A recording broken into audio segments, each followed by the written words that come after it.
my name's Simone Check and I'm the Chief Executive Officer at the Association of Children's Welfare Agencies, so ACWA, as most people will know. And absolutely delighted to be holding this session today, which is really about the ethical use of technology in social services. And I'm not going to let the cat out of the bag because we've got our colleagues, David and Ruth, from the Safe and Together Institute, and they'll tell you shortly more about today's session. Can I also start by acknowledging that I'm on the land of the Darug people today, and I pay my respects to elders past, present and emerging, and sort of now I've got a dog barking in the background, and any Aboriginal people online today. We are recording the session, so hopefully everyone is all right with that. So on that note, I am going to hand over to Caroline Thompson to take us through the session. Thanks, everyone. Fantastic. Thanks, Simone. Thanks, everyone. I have the privilege of introducing David and Ruth. But before I do that, I wanted to give a little context about why ACWA is so passionate about this work. We really recognise that traditional responses to domestic and family violence are focused on adult victims, and children are less visible in that. And there has also been a kind of a lack of focus on people who are using violence, parents who are using violence. So we're absolutely determined to kind of to lift our voice to kind of, to add to that chorus for change around a focus on children and young people, to make them the centre of focus on safety, and to support practice improvement in that area. We do recognise the profound harm caused to children. Then they are never only witnesses to domestic violence. They're profoundly harmed. So we see that when we focus attention on only victims, there's a real risk that victims are made the focus of change, and that places them under even more strain, more responsibility for keeping families safe. And we want to see a transformation so that that users of violence, parents who are using violence, are held responsible for the behaviour and the harm that they're causing. So we see Safe and Together as a framework that can transform practice and also transform systems. So we would love to see this model adopted into our practice more generally in New South Wales. We want to drill down into the behaviour of people who use violence as a choice that causes harm. So we have been privileged to be part of a range of projects that have been focused on the Christie project. So, have been working on Safe and Together implementation. So we've been part of the Christie project, which has just had its final report released yesterday. The Christie project is a collaboration between the University of Melbourne and Domestic Violence New South Wales, looking at transforming child protection and domestic violence practice together with a focus on children. So we are excited to see that research be released, along with recent release of the research project looking at the Alfies, the Alfies project. Alfies is a project that looked at an Aboriginal lens on Safe and Together, and led by Aboriginal community-controlled organisations who are working with children and families. So, this is really one of a series or this is a continuing series of research projects. So we are particularly interested in opportunities to improve child and family practice.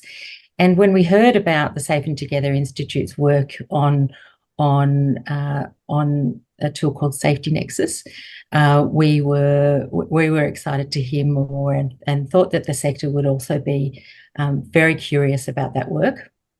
And we recognise that AI is part of our lives now, and is becoming part of practice, and that there are risks and potential benefits to that. So I want to really deeply explore that.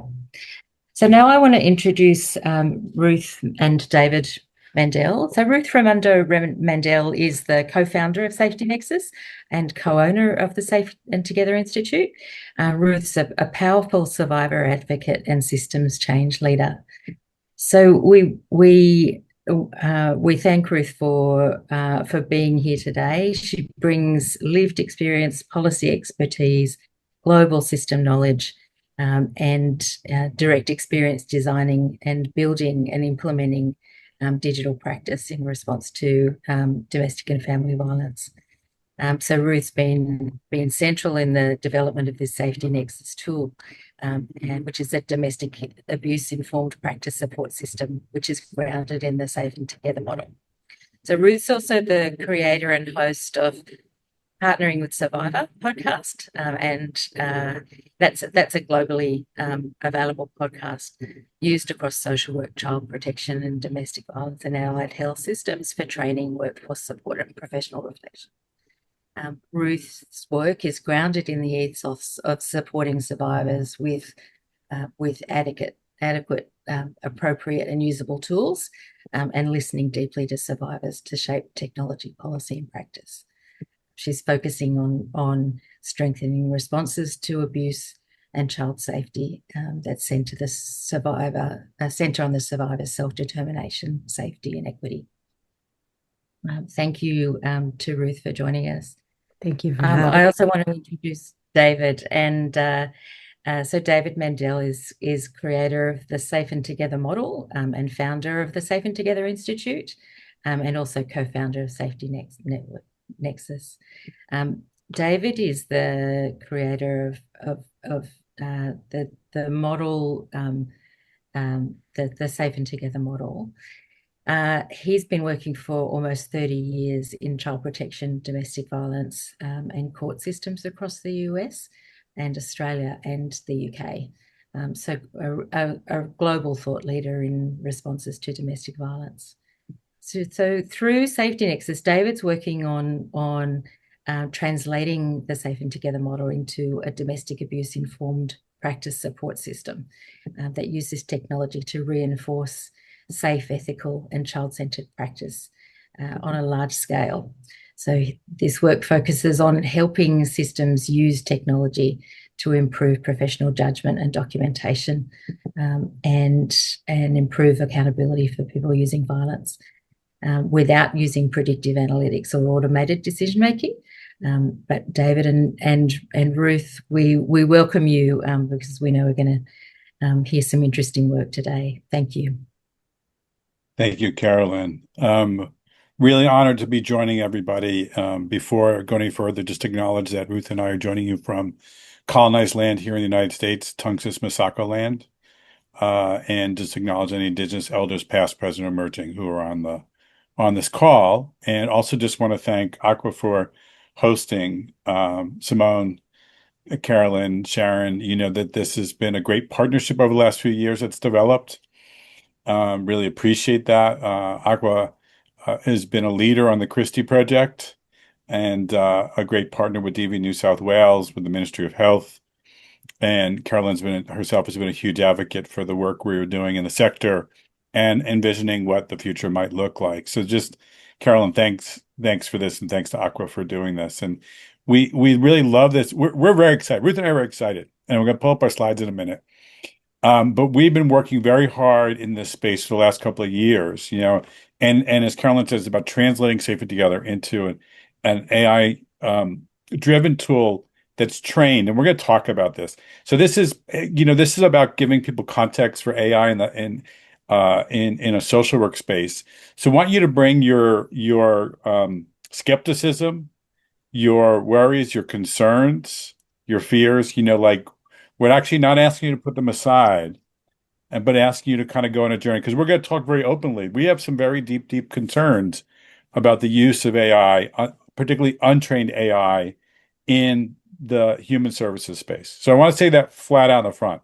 And everything we're doing in this space is about taking the best of that technology, pairing it with a powerful analytic, proven, behavior-focused lens, Safe and Together, to use it to assist the practice of human service workers.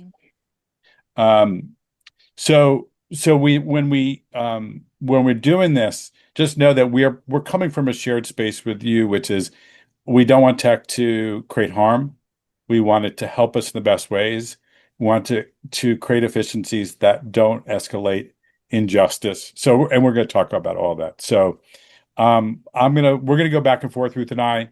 So I'm going to start off and then turn over to Ruth, and I'll be kind of managing the slides for her.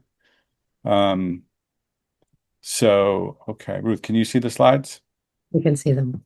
And we're speaking to you both as co-founders of Safety Nexus and part of the team that manages Safety Together Institute, and that's why you'll see both logos on here.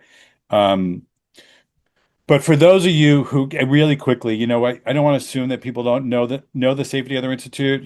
We've been in Australia for about over 10 years.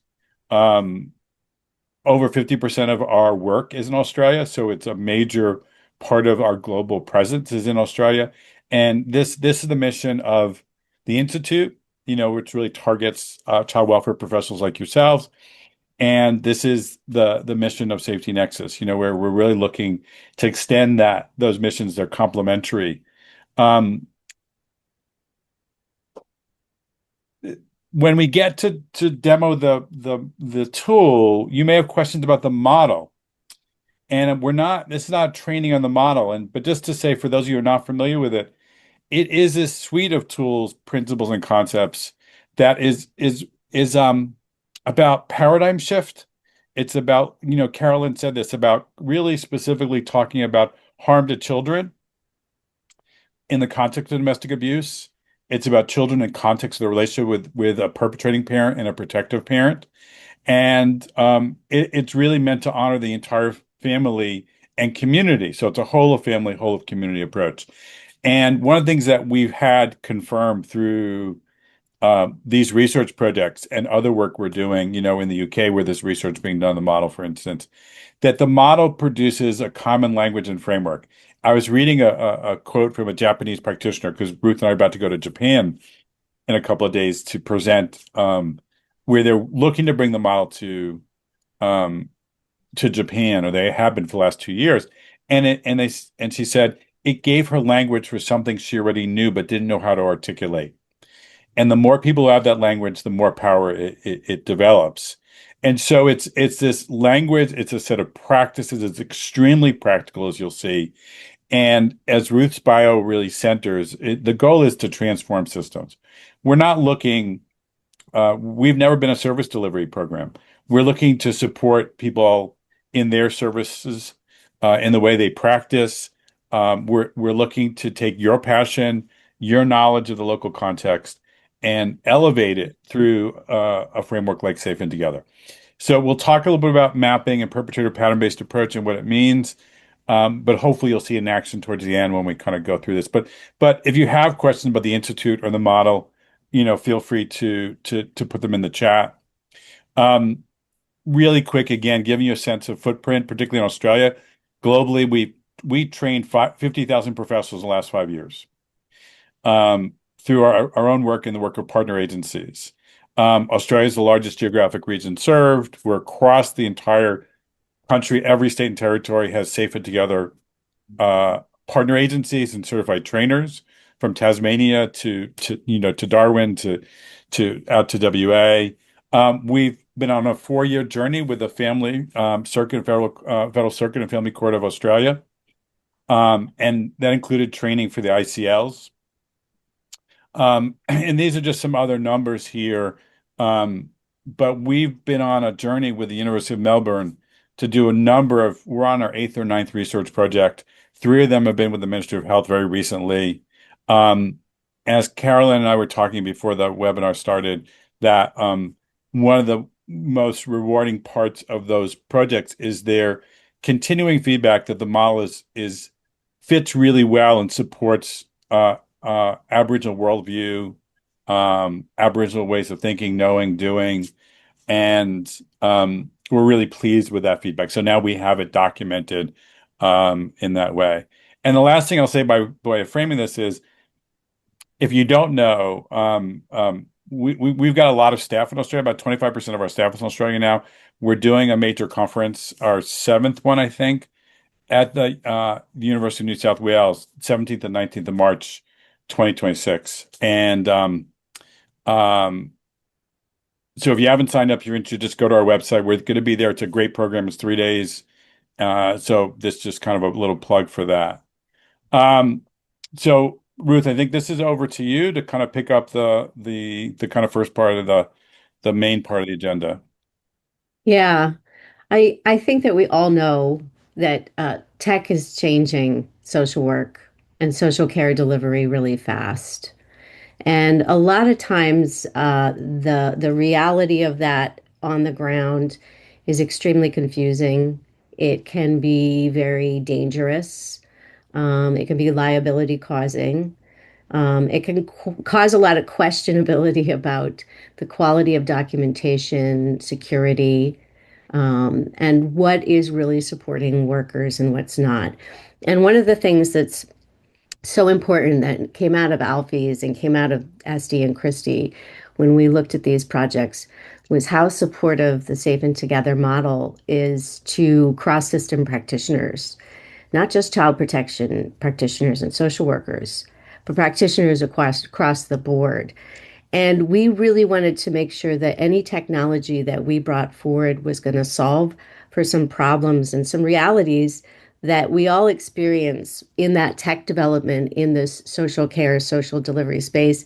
And that is around, ethics and AI, focus on efficiency over focusing on how to support workers in good practice and to make sure that our impact is what we want it to be. And also to really look at the tool that we're making right now and how that may support those end goals and support the implementation of the model.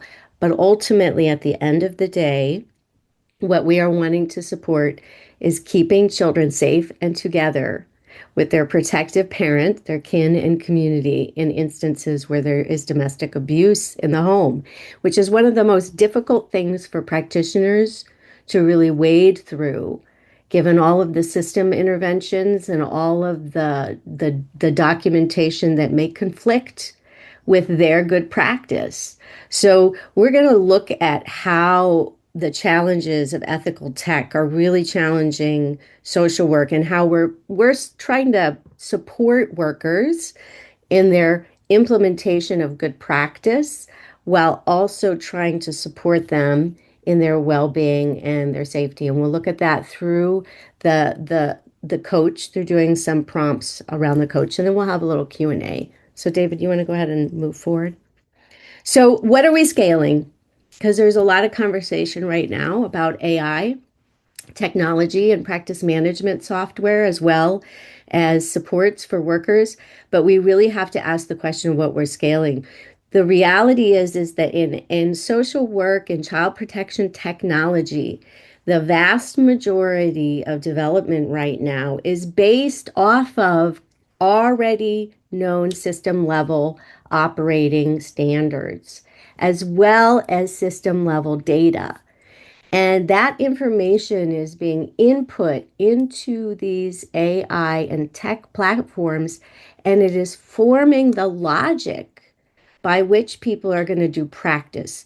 And we have a real problem with that because we know that those contact level notes, we know those systems interventions are decontextualized, maybe victim blaming, may be focused only on that organization's objectives and may not be able to be contextualized to the wider system and that family's realities and needs.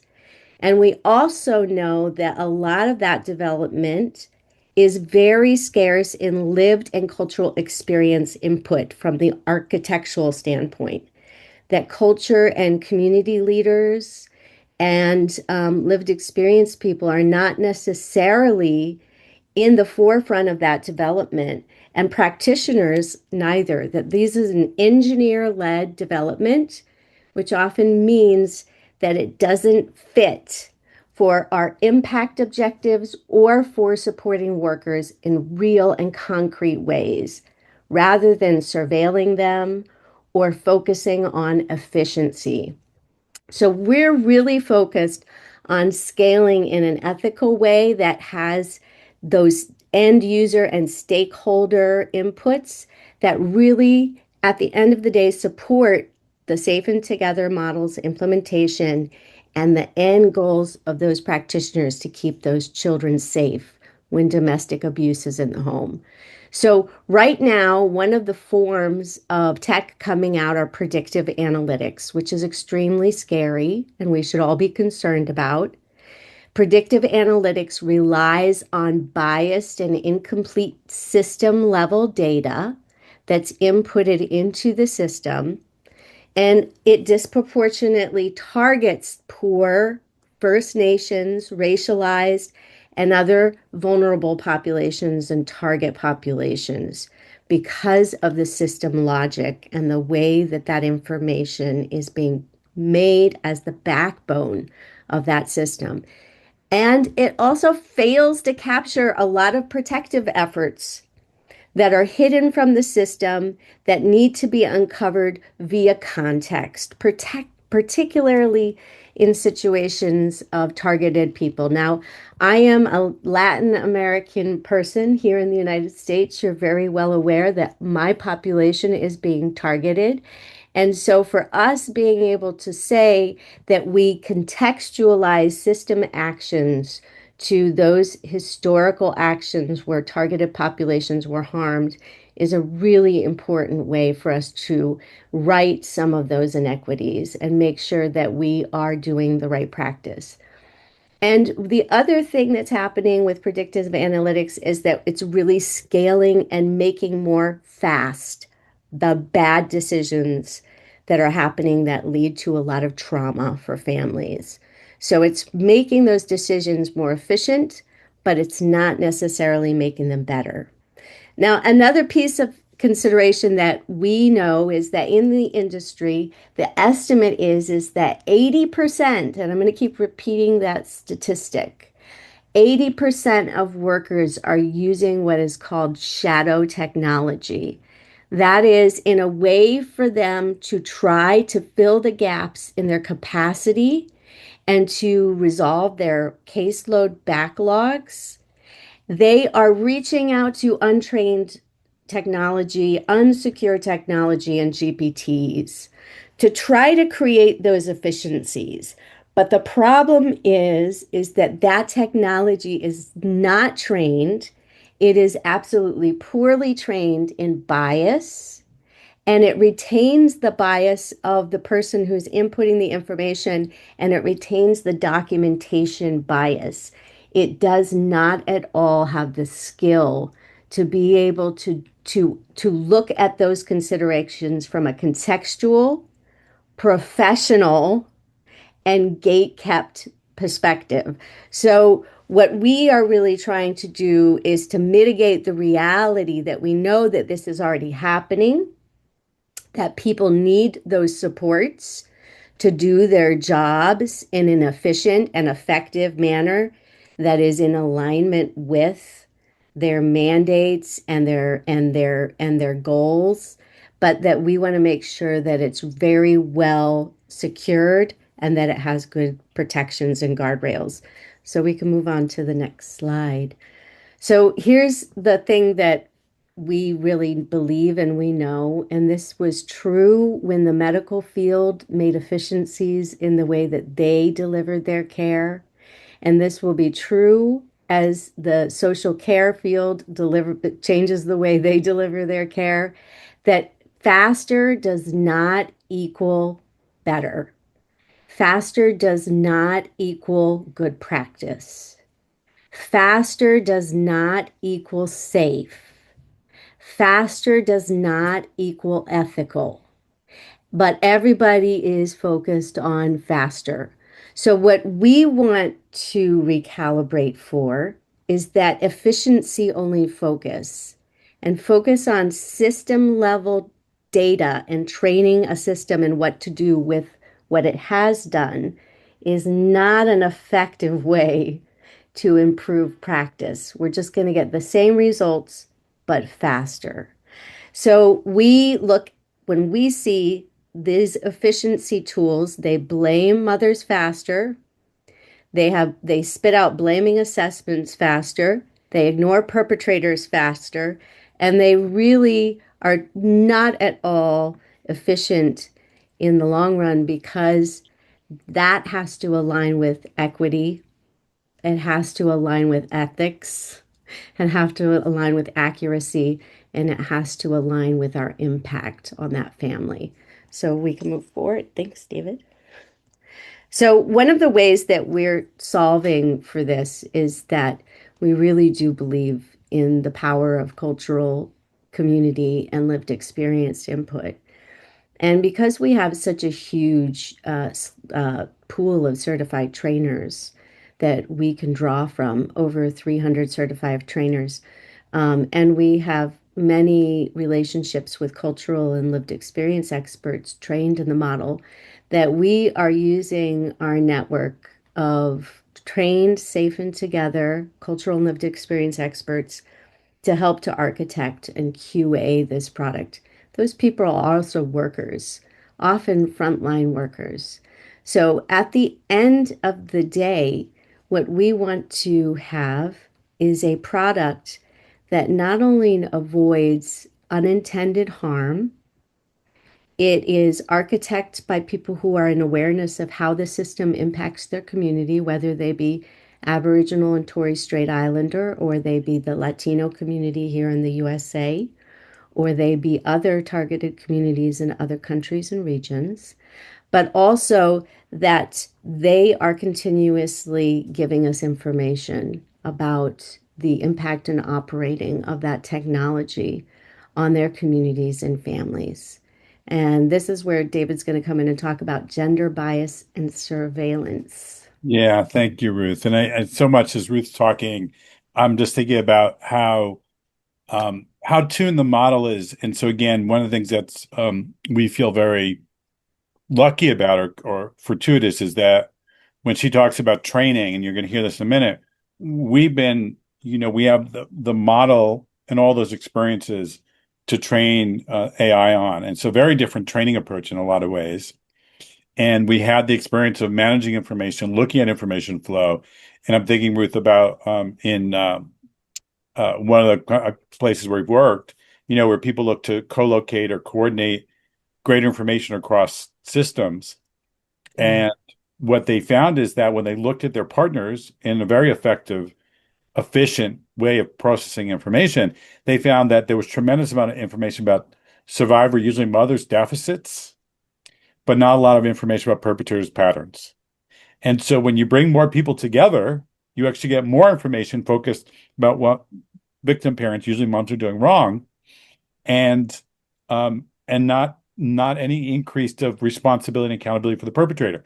So part of it is that, and if people know, the book I wrote a couple of years ago, Stop Blaming Mothers and Ignoring Fathers: How to Transform the Way We Keep Children Safe from Domestic Violence, that different standards for mothers and fathers has really driven a lot of the domestic violence destructive practice that we've seen, and unfortunately uninterrupted. And we're talking about how our digital coach interrupts destructive practice, interrupts harmful practice. Without that, culture kind of persists into the technology in a harmful way. So one of the stories is, again, current tech disproportionately surveils women. So looking at their behaviors, again, Ruth's point about efficiency, we're gathering more information about a deficit-based lens, looking at Aboriginal mothers, called mothers, mothers from different backgrounds, and then putting it all together. And this is what we see in the real world where people say, well, we have a high-risk team, and the mom gets a call to child protection, even though the team's supposed to be set up for her safety. So imagine that superpowered by AI if we don't train it appropriately. Fathers are often invisible, their behavior is unrecorded. And then another example, and I think it's something that is about tech used in a different way, social media. Unfortunately, we've all heard stories about particularly child protection workers looking at a mom's Facebook page and looking at her social media and looking at her Instagram posts and looking at who's she with and is she having contact with a boyfriend. And I remember feeling uncomfortable the first time I heard about that and thought about that. And I'm not sure there's enough discussion about the ethics of that, but this is where we are. And Ruth and I were talking, and she said, are they looking at X? If you're looking at a perpetrator, are they looking at his violent posts about social issues? Are they looking at his Reddit feed? Are they looking at, are they connecting the dots between antisocial behavior online or misogynistic comments to other women online that publicly available and making that part of their assessment? And my experience is that's not what's happening. We're hearing, and again, think about your experience. We're hearing about people saying, well, I saw a picture of her on Instagram and she looked like she was high. So we bring the tech is not a solution to our bias. It can amplify it. And so these are just some examples to what Ruth was saying before about this. So what we've done with the safety of the model. So again, this is sort of that grounding in the model that will help you think about technology. Is the safety of the model is an analytical framework. It's very transparent in the real world, and it's very transparent in the technology world. It's a behaviorally grounded framework, which asks the practitioner to think about what did the perpetrator do? What was the impact of those behaviors on the child and family functioning and the functioning of the adult survivor? What protective efforts did the survivor engage in to protect the child from the harm? And then with all that language, really interrupt mother blaming, interrupt victim blaming, and increase accountability for perpetrators' parents from the way assessment questions are framed, from to the way documentation is written, to the way cases are presented in team meetings. These things are cumulative in their impact. You know, if we don't name that the perpetrator alleged mental health issues when the police were called and the police wrote it down, and then it went to child protection, and it went from father alleged mom's mental health issues to mother has allegations of mental health problems. Now all of a sudden it becomes something about her, not something connected to his pattern of behavior. The model in the real world does that, and we're looking to replicate that and put that in basically the pocket or on the desktop or the tablet or the phone of caseworkers. So they have access to the same analytical engine, the same assessment framework, the same way of thinking about cases and doing it in a way that people are now familiar with, which is through an interface which asks you questions, asks you to reflect, asks you to write down patterns of behavior, and becomes a way to coach and reflect and help people apply this behavioral framework. So it's not going back to history, and it's not using 10,000, 100,000 pages of biased data to say, oh, this is the score you have on this person. It's transparent and visible. We're going to show you this in a moment. And so this is what we're trying to do. So we want you to really think about this in general. We're gonna kind of show you untrained AI versus trained AI, and then show you the Safety Nexus tool in a few moments. But I'd really want you to think about this as it applies to any technology. I could see people's minds whirling when you hear, well, we're going to build efficiencies. We're going to help workers scan our database of forms more quickly. We're going to help them fill out. I mean, everything I hear is, well, we've implemented an AI-driven note tool. Like that's the most common thing I'll hear these days. And why are you doing it? We're doing it to create efficiencies And this is what gets said. It's presented as neutral. Efficiencies to free up the workers' time so they can have time with the family. It's very seductive. We all know that note-taking is not neutral. Note-taking is the truth that ends up going in front of DCJ, going to court, going to family law settings, shaping people's realities, shaping decisions to bring kids into care. And so the way the note's written, the way we talk about a case is not neutral. So if next time you hear the word, oh, we're doing this process or implementing this technology to increase efficiencies, and it's presented to you as a neutral activity to speed things up, we hope you think about us and think about this webinar, because this is where the stuff gets built into the system. So we're really looking at how do you one thing, go beyond training and put something in the hands of workers at their desktop with just-in-time information. One of the complaints we get about Safety Together is the training is great. What do we do next? And then how do we help workers turn this into good practice? Good trainings are great. Good practice is better. So we want to embed where Safety Together is already there. We want to embed good practice. We want to scale good practice because a tool like this will make good practice more accessible in more places where maybe they can't do training or they can't do as much training as they want. And so it really crosses the geographic and resource divide. We see it as democratizing, not just digitizing. And so this is, again, we used to do our perpetrator pattern mapping tool. The only way to access it a few years ago was you had to do a 4-day core training. Ruth was the architect of saying, take that out of the training, make it available through our virtual academy to anybody, which we did, which meant survivors could use it. Individual practitioners can use it. So there's a movement to say, how do we make this more accessible to people? And this does that as well.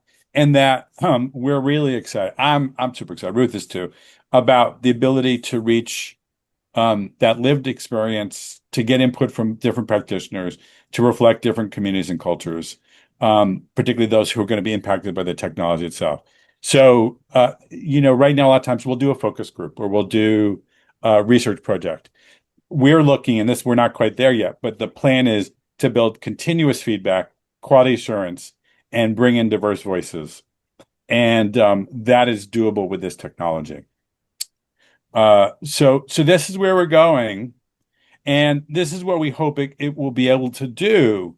And again, we're trying to really give people a sense of not just this particular tool, because this is really about education and uplift of the sector, making all of us, the more and more I use AI in our work, the more and more I appreciate you cannot outsource your thinking to AI. You cannot let it tell you what to do. You can't assume it knows and can read your mind.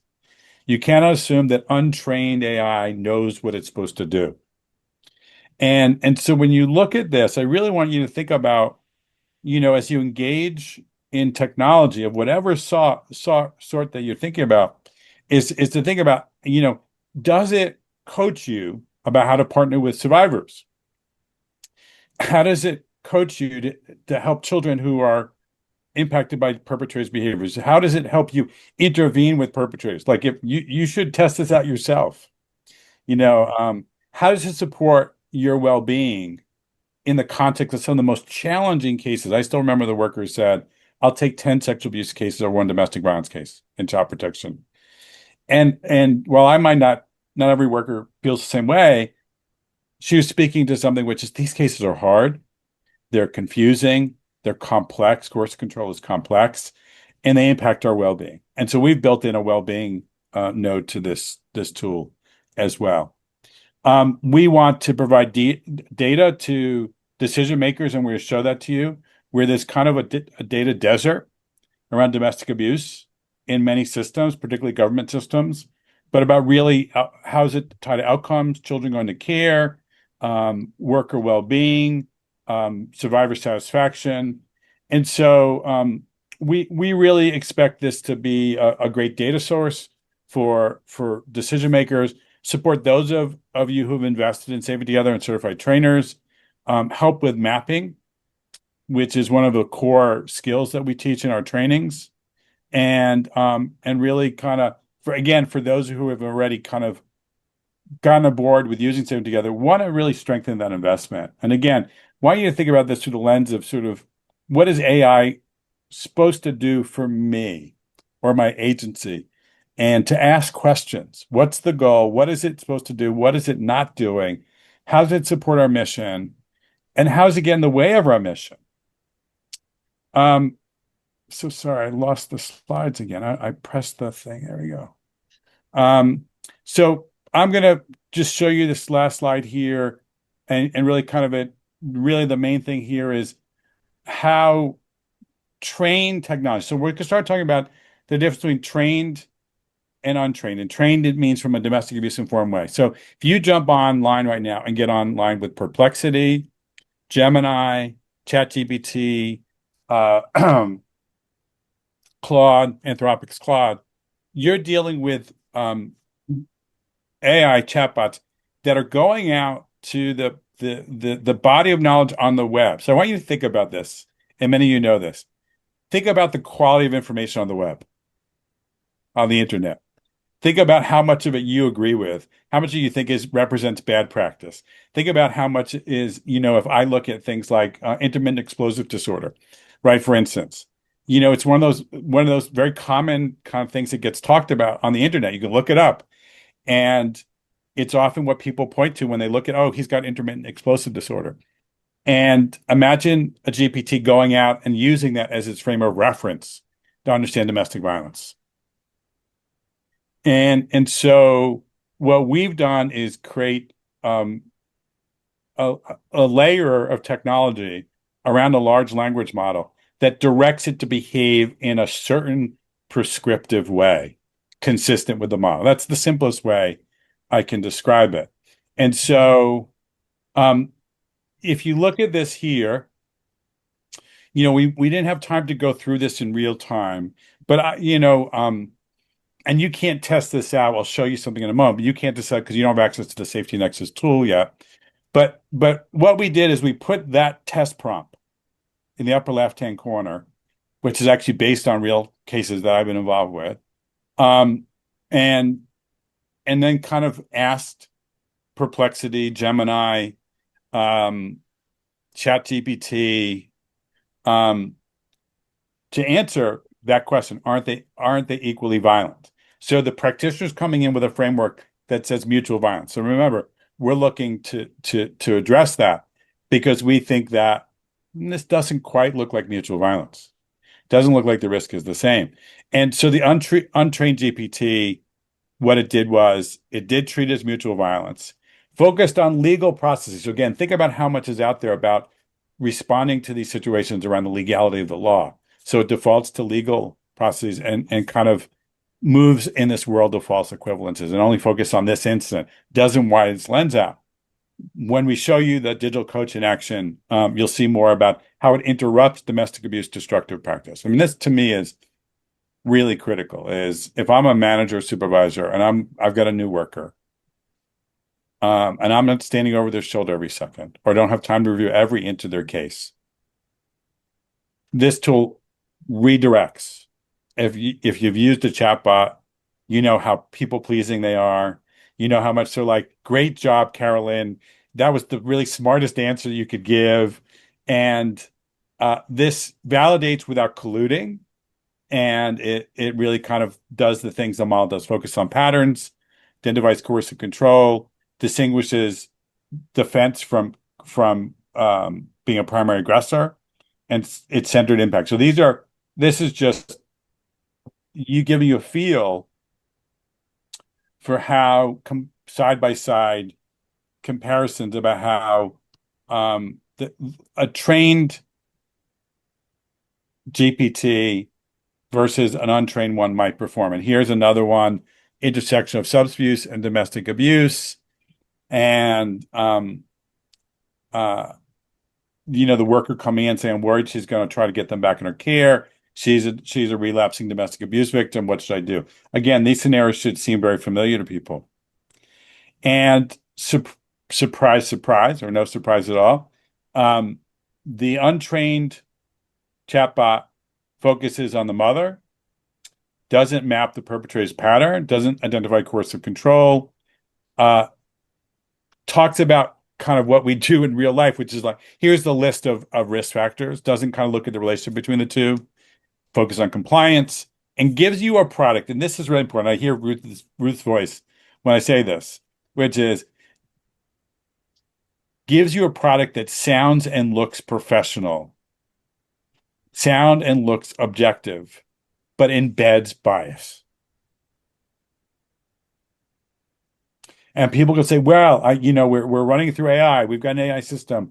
They're helping us write our notes, and really to slow down and say, wait a second, is it asking you or reminding you, did you remember this? Did you forget this? What about this? Did you think about this? And again, you can see here that the safety of the digital coach is very different in its response. And we're going to show you this in real time, by the way.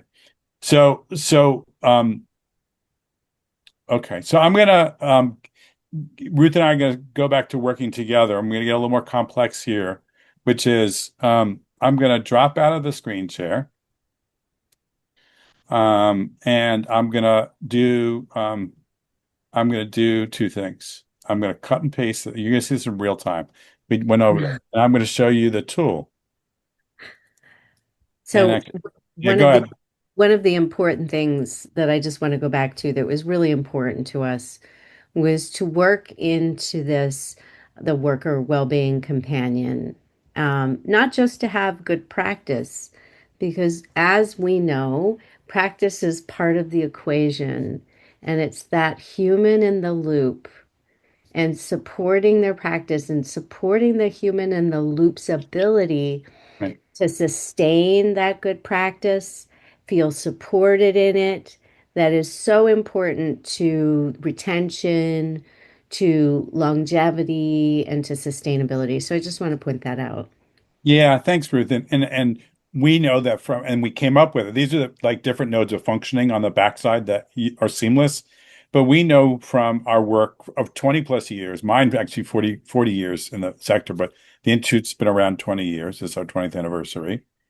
Having served, hundreds of thousands of professionals in our work and across the globe, that we know that when workers, one, they struggle with these cases, their mental health struggles, they have challenges, and that when they're not supported, they're more likely to be victim blaming. They default back to kind of the most familiar part of their work. And so we know that to really do a perpetrator pattern-based approach, you need support, you need guidance. And the well-being is not take 3 deep breaths. It's actually connecting the dots between your mental and emotional state and the case practice. So this is the front door, and then you click here. And Ruth, can you see this? I just want to make sure that we're seeing it. And then you should be really familiar with this. I'm going to paste in here. And so this is real time. We've planned the prompts, but I'm actually running the tool. And this is just a proof of concept. This is not a final product. This is just showing what can be done with AI that is well trained versus what is being done now. Just for your awareness, for your ability to really articulate in your practice in your organizations why shadow tech is dangerous. Right. And why your organization should have policies and procedures around workers using it.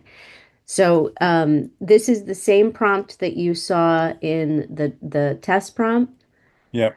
David, do you want to explain the response? Yeah, and so you've got here a child welfare social worker, child protection worker, child safety worker, domestic violence victim mom, with a common statement. She keeps letting him back in the house, and then bringing in, she's got her own trauma history. So this should look familiar to people. This should look like the way a case gets presented to you sometimes, or you might present it.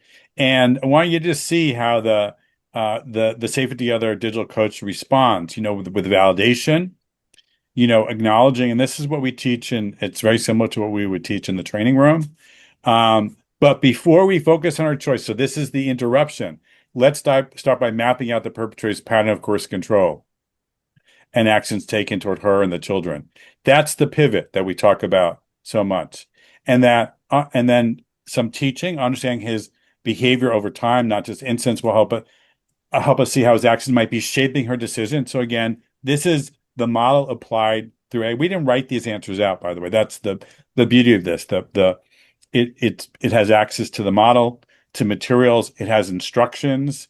And so I'm gonna do the hard one, talk about trauma and her choices. And you can write in your own questions.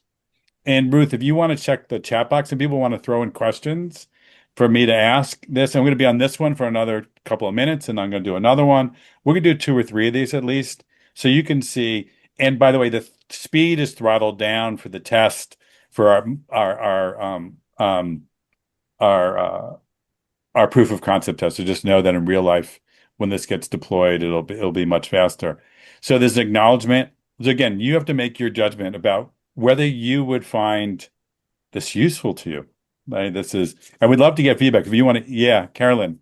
Oh, David, I just mentioned that there's something in the chat mentioning that it's very hard to see the text on the screen. So it might be helpful if you just kind of read through what the prompts are and some of the responses. Oh, fantastic. Does that help? I think it helps. Yeah, it's really interesting. The colors are really kind of light. To be honest, we've been looking at this for months and never noticed it. And we can talk, so I'm sorry if people have trouble. So one of the persistent things that we experience in documentation and while people are learning the Safe and Together model is that they do consistently want to focus on survivors' choices rather than perpetrator patterns of behavior, because that is what the system has chosen to focus on a lot of levels. So what we're doing is we're disrupting that, and we're pivoting this worker towards the perpetrator's patterns, and we're layering that effort so that we make sure that we uncover all of those risk factors, all of those patterns that are endangering both the adult and the child survivor. And so that's what you're seeing in real time is the worker is wanting to focus on trauma and her choices, and the tool is trying to gently affirm and acknowledge the person's concern and then lead them back to discussing the real risk factors, which are the pattern of behaviors that have been identified as domestic abuse, coercive control, or domestic violence in the home. Right. And remember, her on its own, her trauma history is not what's creating risk for the kids if she's a domestic abuse survivor. The worker didn't give the AI sense of saying, I'm worried she's beating the kids. All it said was she's got a trauma history. And in the real world, that could become the entire focus of a meeting. Her trauma history impacts who she chooses, and people develop a whole framework and case theory. So just for the sake, we're also dealing with workers who are going into situations where they've never been trained in how to interview or speak with men as parents, particularly men who may be choosing violence, and they need those real life role plays and supports in order for them to be able to do it well. And that's a lot of supervisory time, and that's a lot of supervision time. So if you want to show them, David, the tool will flip into role play mode to assist the worker in having those conversations. And it's really adept at doing that. So just again, for people who can't see, I decided to not press one of the 4 kind of options because you can do anything you want. And I said, I can't get over that she keeps letting him back in. It says it's completely understandable to feel frustrated. So there's an even helpless when it seems like a survivor keeps letting the perpetrator back in. That reaction's common. You're not alone in feeling that way.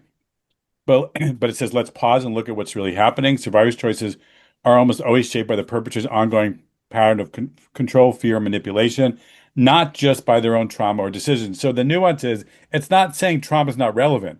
It's just saying by focusing on the mom, you're missing the perpetrator's behavior, which is very much what we would do if we were doing a coaching session in person. Instead of focusing on her actions in isolation, we can ask, what is he doing directly or indirectly that makes it so hard for her to keep him out? this keeps the responsibility where it belongs. And so going back to Ruth, this will just take a moment, practice a conversation with me. So I just want you to see that it offers up that it'll role play the survivor. You can try out how to approach. So it's asking me to be the worker. And we've spent a lot of time with this, and so you see it kind of walks you along and says, I'm going to role play now. If you'd like me to come out of role play anytime, just say end role play and we'll stop. So again, it's guiding the user, say, let's see, Dennis. Really, and Ruth, do you know how the language program part of this is right now? Mm-mm.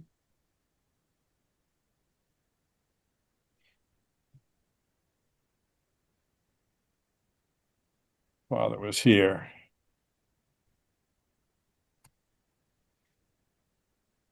There is a IVO in place that says he can't be here.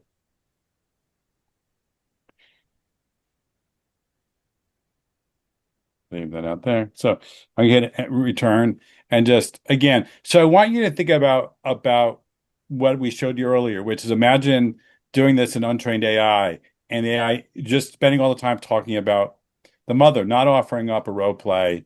And so here's a survivor responding and saying, I understand, I'm trying to justify it, but only asked him for a brief moment. He brought some things for the kids. I asked him not to come inside, but I insisted. He said he needed to speak with them. I wanted to make it brief. I was trying to avoid conflict. And this is where if you're a trained Safe and Together model practitioner, you might ask the survivor that what they were afraid of if they didn't let the perpetrator back in. And this starts leading us down the road of really truly understanding the dangers and the Right. threats involved So what I'm instead of going to do, survivor. sorry, go ahead. What I'm going to do is do a little more back and forth. Then I'm going to drop out of role play and I'm going to ask you to critique my response. Okay. Ask to critique my practice.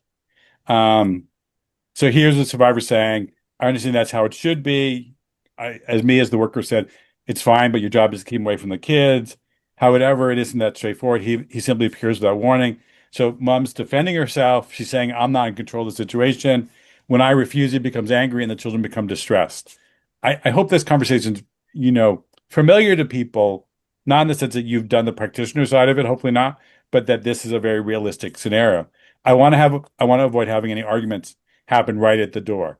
So I want you to really get it that we've got the AI responding in the way that a survivor might. Over time, because like Ruth said, this is a proof of concept, we're going to be adding in voices, personas, sets of responses so that survivor voice gets more varied, more nuanced. We'll bring in cultural experts and we'll really be looking at this. So I'm going to say, stop role play. Now, the system is not here to generate scores, to surveil workers. It's here to support, it's here to coach, and it's here to make sure that the well-being of the worker and the implementation of the model happen simultaneously. Right. So just keep in mind that that's what its intent is. So I'm going to stop here, but I want you to see this again. You may be having all sorts of feelings about this, and we're curious if you want to put them in the chat, really kind of interesting. We'll do a Q&A at the end. But, that this idea that it asks me as the user, the practitioner, how does that feel? So it's asking me it's not telling me, it's not scoring me like Ruth said. It's asking me to engage, and then it gives me some positive feedback, which feels like it's, on target. You stayed engaged and kept the focus on the children's safety, which is important. And then gently says, one thing to consider when Janice described how hard it is to keep him out, there was an opportunity to acknowledge her efforts and the challenges he faces because of his behavior, not just her choices.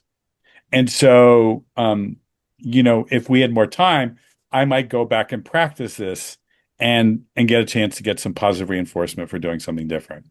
So I'm gonna Yeah, I'd love Excellent. to get out of this and go over to the dashboard if Do you we want me to do one more? And I think let's go. Would everybody like to see one more? Thumbs up if people want to see more of the test prompts.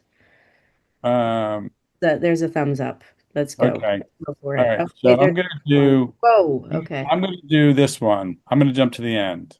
Yeah. Because I really want to get to what's really one of the interesting things is the well-being piece of it here. Yeah.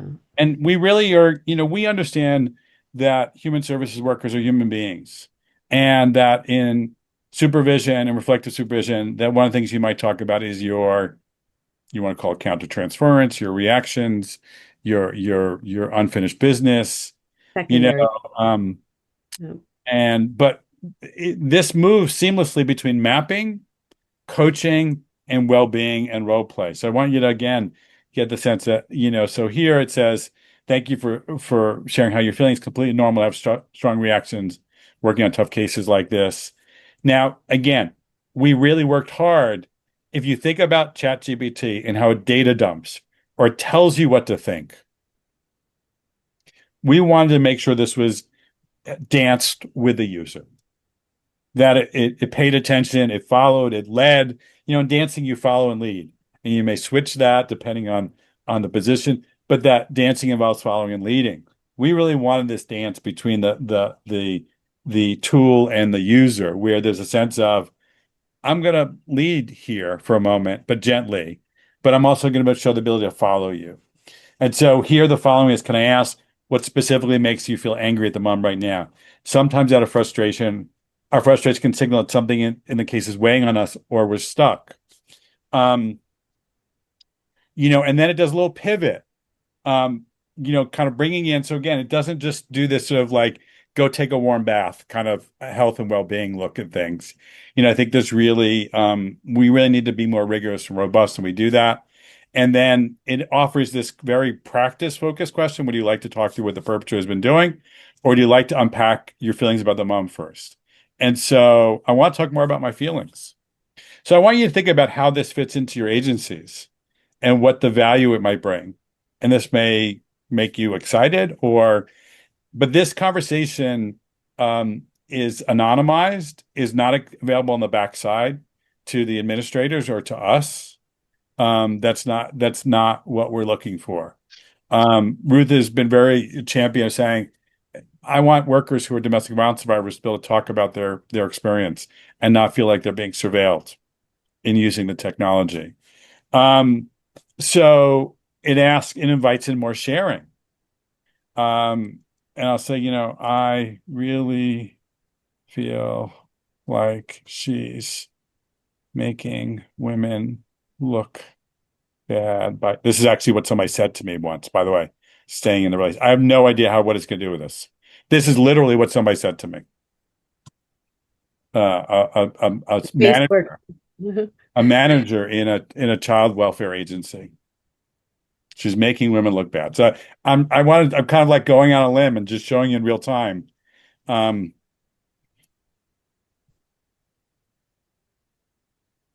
So again, it's not, again, I want you to think about this.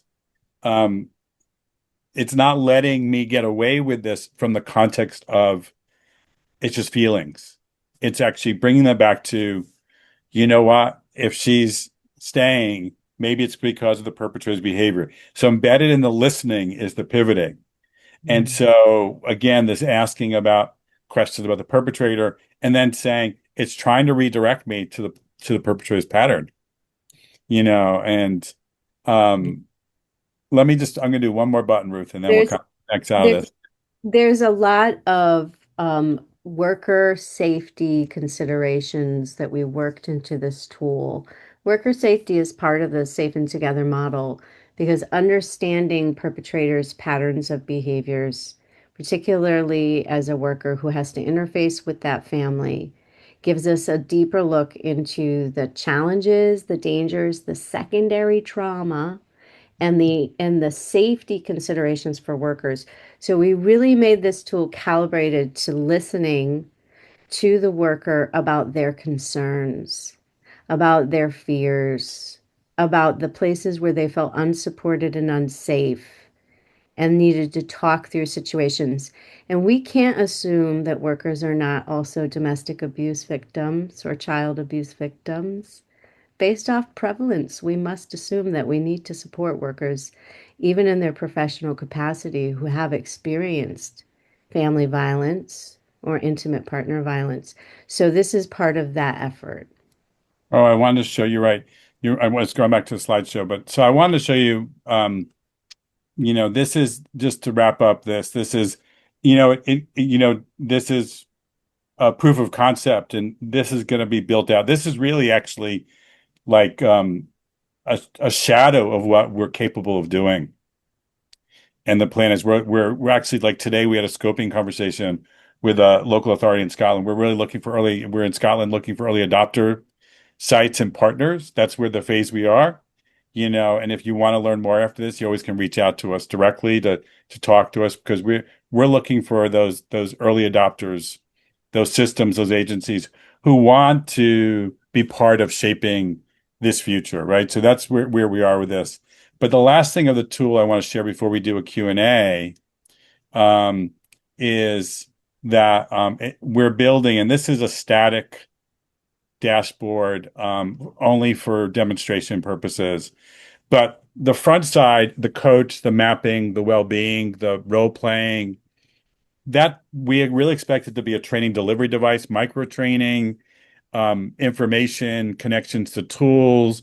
We're looking to build in forms and other things localized to the environment, and to the agency. So there's just a lot of things. But the part two is this data, usage data, trend data. And this again is suggestive, but just showing you, which workers, so it's not going to look at their individual transcripts, but it's going to learn, it's going to assess the overall usage of the tool. And so we'll be able to tell usage across an agency, for instance. We'll be able to tell, are people spending more time in the coaching node than the well-being node? These are things that's not available to us now. Right. Yeah, really. And if you scroll down, you can see the themes by usage. So this gives us really good look into skills gaps, into pressure points where training is not uptaking, into well-being considerations for workers, fatigue considerations. Right. All of these things are really wonderful markers for those worker-based, supports. And we're really excited about starting to get in there with agencies and sort of figure out what this is. Just static data when we look at it, and to work with agencies to figure out, what does it mean? Is it good that people are spending so much time pivoting to the perpetrator's source of harm, or is that show that there's a deeper training need or reflective supervision need? So I want you to think about this in the context of organizational change.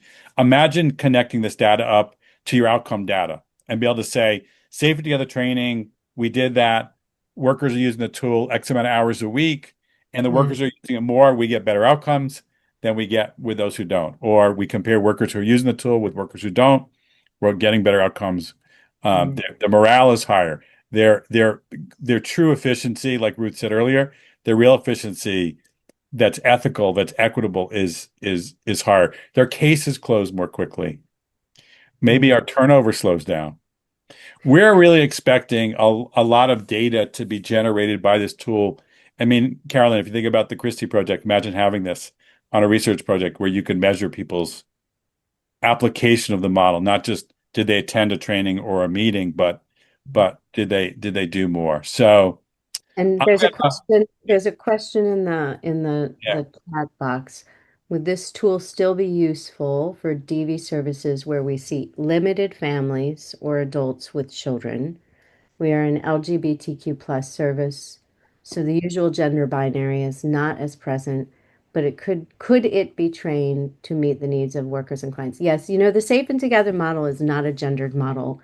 When we speak about domestic violence in a gendered way, it's because of prevalence and the reality of prevalence and the fact we want to honor that. And as professionals, we should be aware of that prevalence and taken into account in our assessments. But the Safe and Together is actually a non-gendered behavioral model, which absolutely can be trained in non-binary and gender fluid and LGBTQ plus considerations. So that is definitely something that is applicable. Maddie, I hope that answers your question. Yeah. And when we've actually have run through Ruth same-sex couples into the current in the proof of concept, which doesn't have the level of training we expected to have in the future, it does pretty well actually, because again, the model is so strong. Um, um, and powerful.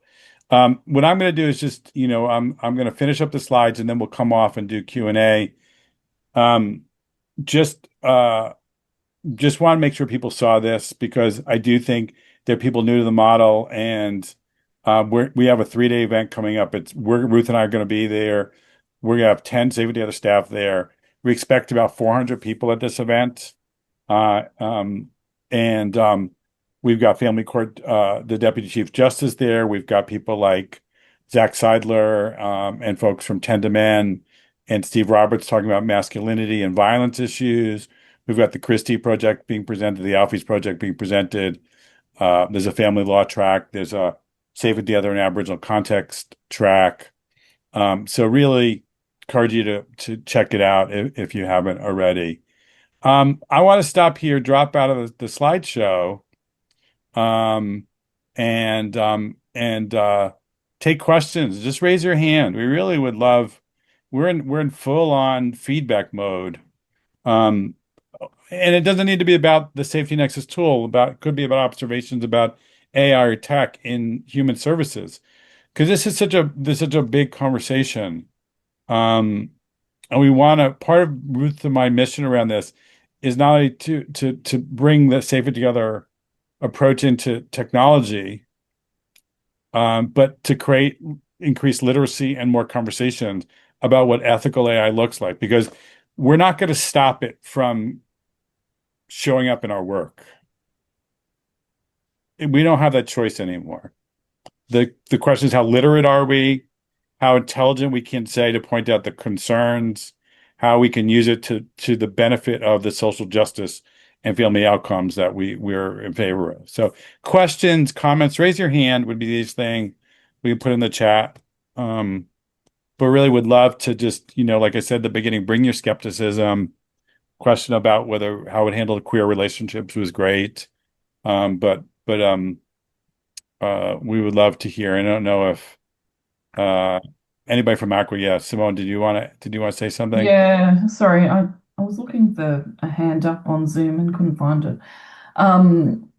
I just noticed there was an additional question in the chat. And it's from PJ Ward. Is the model peer reviewed? Was the question. Liz has put yes underneath, but I'm not sure. You wanted to elaborate on that? Well, we've had a few journal articles, again, peer reviewed. We've had a few journal articles on it. I'll answer this in a couple of ways. We've been the subject of over almost a dozen research projects in Australia, the UK, done by third parties, whether it's University of Melbourne, done by Metropolitan London University, Improvement Service in Scotland. And what I can say is that those were all about feedback from practitioners and survivors. And I want to say a trend, the consistency of the response across geographic regions, across time, across settings like mental health and substance use or child protection, is practitioners almost 100% of the time feels like it improves their practice. Survivors talk consistently about how it makes them feel safer and it makes them feel like workers are aligned with them. So so that's part one of the answer. Part two is everybody who knows doing evaluations knows doing evaluations on systems change level change versus a manualized, very specific, highly controlled service. Even that's really hard. Systems change, peer-reviewed standards are really impossible to meet. What I can say closely, we've tried. We've looked at, like, in New Mexico, comparing counties where we're applying Safer Together to improve coordination with women's services against other counties of similar size. And we've seen the counties we worked in improve their communication between sectors tenfold. And in the same 6 months, the non-intervention county, it didn't move at all. So feel free to reach out for data, but it's got a lot of science behind it at this point.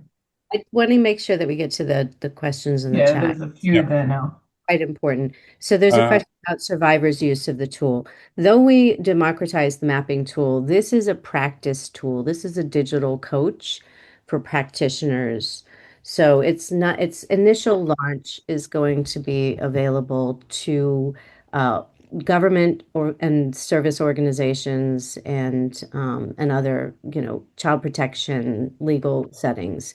This is very much a professionally focused tool. I hope someday that there is a very accessible, low-cost way to provide this as a support to survivors with some tweaks, because that's always my love. I'm always trying to support survivors in that way. And then there was questions about how to access the coach and log in. So this is just a proof of concept. Right now, we're in conversation with governments such as, governments in the UK and Scotland and different entities in Australia about developing this tool specifically for their use and their context. Right. It's not available yet. It is a way for us to show you what is the difference between untrained AI. And there's a question in here about the training. And it's a great question, Sarah. I just want to tell you, so I'm going to read it out loud, and then I want to answer it for you.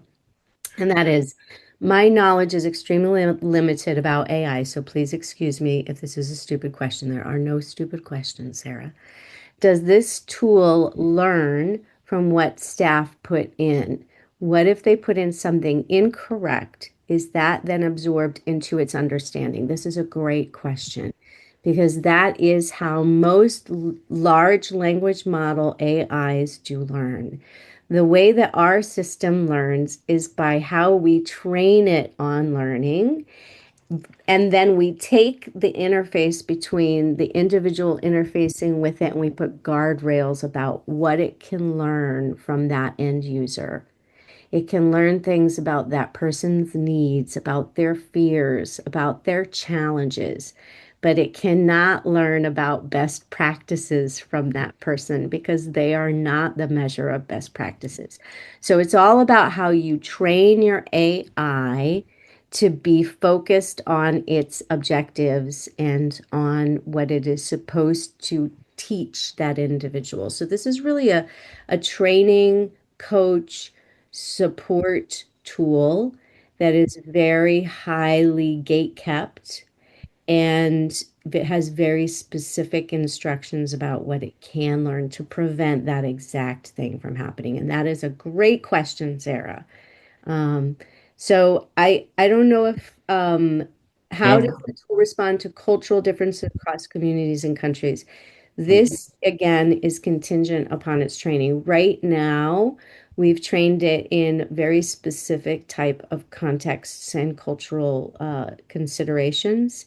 In order for us to train it in expanded cultural considerations, we must participate with community and with cultural experts and lived experience experts trained in the model, which is what our Credible Expert program does, to be able to get that information and put it into the tool appropriately for each region. So that is part of our development budget. That's the process that we engage in. Again, we're really serious about not allowing unintended harm and ignorance to enter into the system and accelerate poor impact. So how I got another couple of questions, Ruth, here. Go ahead. Yeah. I can answer. They're great questions, by the way, people. One concern Mark says I might have would be similar to what is happening in the aged care space. And this is great that you're using frame of reference, where it's being used for assessments and then unable to be overridden by actual medical staff. Yeah, terrible. Real people. So let us never get to play. This is absolutely the opposite of what we're doing. Horrible. user, for good or bad, I'm going to say this. This is real honest talk.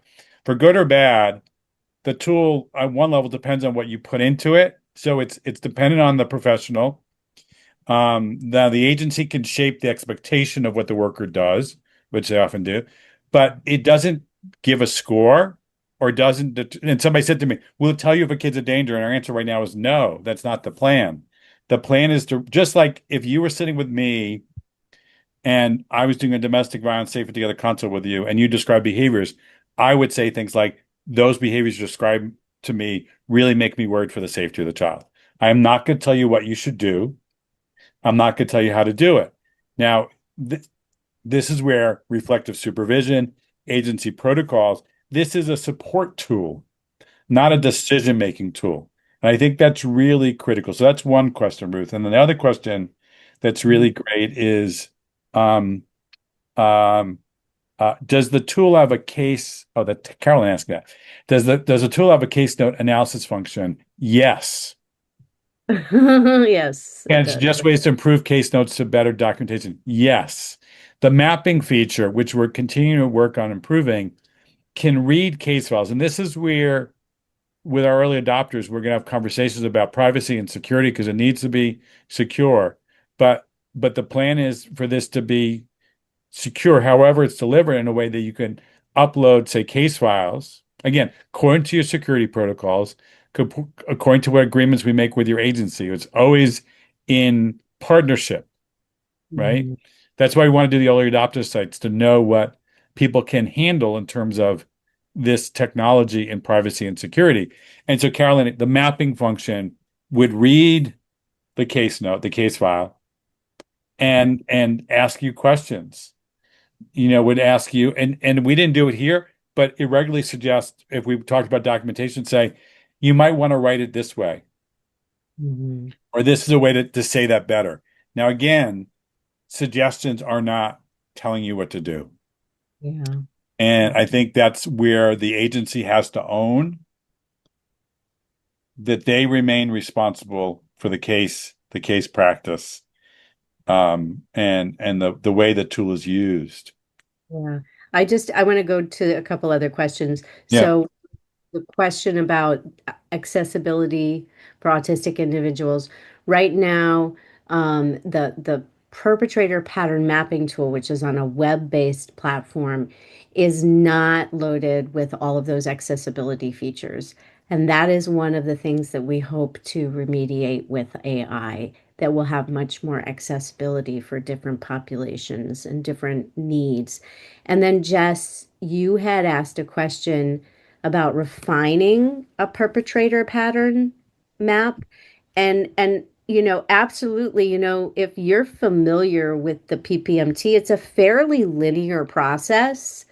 Really, we want the process of mapping to be a little bit more organic, to be multi-user, so that different parts of an organization or multi-risk teams can fill in their portion in a seamless way. So we're really working to support that mapping as well. And the tool has a mic feature, so you can speak into the comm box rather than typing into the comm box. And again, all of the features in here are just very minimal features. Right. What organizations wind up having in their version of it is all about what their needs are and what will support their workers and what their budgets are. So that's Yeah, and we've already talked about the role play being voice activated and actually being a voice back and forth, for instance, or avatar.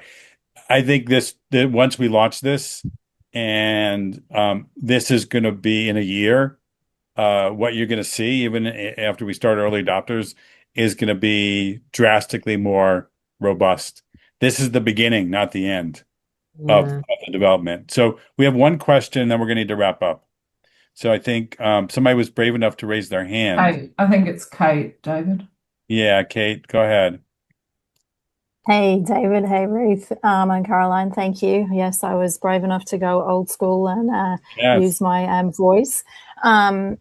Look, I think, it's also about being realistic, and I'm really glad that you've said it isn't a decision-making tool. However, saying that, having done this work for a very long time and knowing that there is a lot of early years practitioners doing this work, and when they do engage in this coaching and feedback, my caution is in relation to worker safety and responsibility, that if they're using this tool to as replacement for, line management support, clinical supervision, they're indeed going to be holding the responsibility of the decision making that is coming out of the tool. And at what point does the tool refer to this is something that needs to be, an organizational or a line management decision? And also in looking at the prompts, when somebody is talking about feelings, that when the tool is, yes, acknowledging and validating that this, I can hear you're frustrated, we're going back to the safe and together model of approach, that is also a moment of, if it was in organic supervision or in supervision grazing or actual clinical supervision, that would be a moment that I would have with a worker and say, okay, let's sit with this feeling. Tell me about where this feeling is coming from, as opposed to moving straight into that kind of more structured process in response to their maybe bias or views.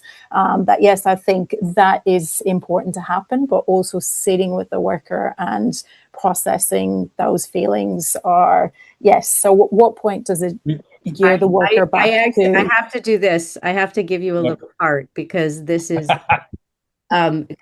all of what I'm on the backside doing, Kate, and those are great questions. Yeah, they're great questions. And in the Wellbeing app, it is one of the reasons why it's tracking those conversations, but not the content of them, but the discomfort, pure discomfort, is because there is a plan to make sure there's an entryway to escalation, to saying, this is more appropriate for a supervisor to have this conversation with you. And if you need language to bring to your supervisor to help you articulate what your discomfort is, I can help you to do that. But I can't solve your problem for you. I can't escalate for you. Those are your human decisions that have to happen. And this is where organizational and managed supervision, organizational operations and standards and supervision and support kind of come into the framework, where your organization has to give us those needs and those escalation points. And then we work that into the tool to make sure that the tool is not behaving in ways that would undermine, and this is really important to us, the human in the loop. Yeah. That is really important to us. Yeah, I'm aware of time, and I'll really quickly add, these are real organizational issues. And Kate, when I was doing live consultation regularly, I know that supervisors offloaded this part of the work to me as the consultant and abdicated responsibility for it when they had a human consultant. So it's a real issue. Whether it's a human consultant or expertise or something else, we have to hold that responsibility for what's the role of that reflective supervision. What's the role responsibility of managers? They cannot abdicate responsibility for their workers' health and well-being to an AI tool. That's even a trained one. So I'm really with you on that. So I'm aware of the time. We're over, and I was trying to Simone and Carolyn and Sharon know that we were aware of wrapping up, but really appreciate everybody's attention. This is going to be available by recording. So it'll be sent out. So people feel free to, from my perspective, I'm speaking for Aqua, share it, let other people know. Yeah, we will. I put my contact information into the chat. So if you haven't seen it and you said my agency might be interested, reach out to me. We'll set up a call just to talk about what that means. We're looking for early adopter sites. If you want to be part of shaping how this looks in the future, this is an opportunity. It's not for individuals, an opportunity. It's individual for agencies. And I can't give a cost associated with that because we don't know all the parameters yet. And I know that's been frustrating for some of the people we've been talking to. But I hope, regardless of what you think about that you think about what we talked about ethical AI, efficiencies, scaling of injustice, This is not a neutral, it could be presented as neutral and objective. It is not a neutral and objective exercise. Okay, so that's the last takeaway I have for that around.